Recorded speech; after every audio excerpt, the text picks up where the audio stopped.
స్కూల్లో చదువుకునేటప్పుడు నువ్వేమవుతావంటే డాక్టర్ అవుతా, టీచర్ అవుతా, లాయర్ అవుతా, పోలీస్ అవుతా ఇట్లా చెప్తుంటారు. వాళ్ళు ఆ రోజున ముందు రోజుల్లో సినిమాల్లో చూసిందో లేకపోతే వాళ్ళ చుట్టుపక్కల బంధువుల్లో చూసిందో ఎవరికి ఎక్కువ రెస్పెక్ట్ వస్తుందో అది అవ్వాలని కోరుకుంటుంటారు. పాపం అట్లాంటి రెస్పెక్టే కోరుకున్నాడు పిల్ల మనస్తత్వం ఉన్నటువంటి ఉక్రెయిన్ అధ్యక్షుడు జెలెన్స్కీ.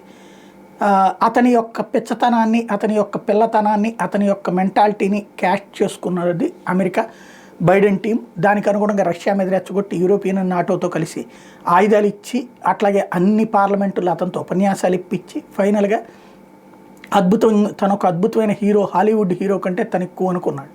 తీరా చూస్తే ఇప్పుడు ఎందుకు పనికిరాని వెధవగా మారిపోతున్నాడు. ఓ పక్కన అమెరికా ఇప్పటికిచ్చిన డబ్బులకి తనకి మినరల్స్ ఇవ్వమంటే సచ్చినట్టు రాసేయడానికి ఒప్పుకుంటున్నాడు. అయితే మినరల్స్ ఇవ్వాలంటే నాటోలో మాకు సభ్యత్వం ఇవ్వాలంటూ ఓ మెలిక పెట్టాడు.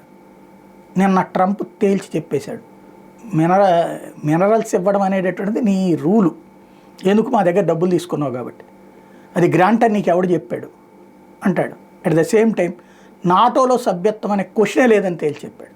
నాటో యూరోపియన్ సభ్యత్వం ఇవ్వదని ఈ గొడవలు ప్రారంభమైనప్పటికీ నేను చెప్తానే వచ్చాను. ఎందుకంటే వాళ్ళ రూలే ఏంటంటే ఆ కూటమిలో ఉన్న అందరూ ఒప్పుకోవాలి, నెంబర్ 1.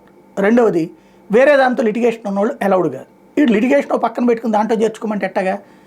ఎందుకు చేర్చుకోరు? ఇందులో ఉన్నటువంటి వాళ్ళ మీదకి ఎవరన్నా వస్తే యుద్ధానికి అందరూ కలిసి తోడు నిలబడాలి. అంటే అందరూ కలిసి యుద్ధం చేయాలి. ఓ పక్కన యుద్ధంలో ఉన్నోడితో పక్కన పెట్టుకుని వాళ్ళందరూ యుద్ధానికి వస్తారు వీడి కోసం. కామన్ సెన్స్ లేని వెధవ తను జీవితాన్ని నాశనం చేసుకున్నాడు, ప్రపంచం యొక్క జీవిత గమనాన్ని నాశనం చేశాడు.